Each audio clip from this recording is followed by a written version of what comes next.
Hi everyone, সবাই কেমন আছো?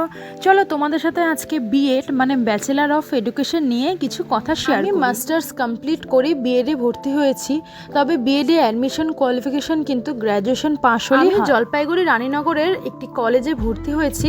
এখানে আমাকে রোজ কলেজে আসতে হয় না, তবে পরীক্ষার সময় এসেছি।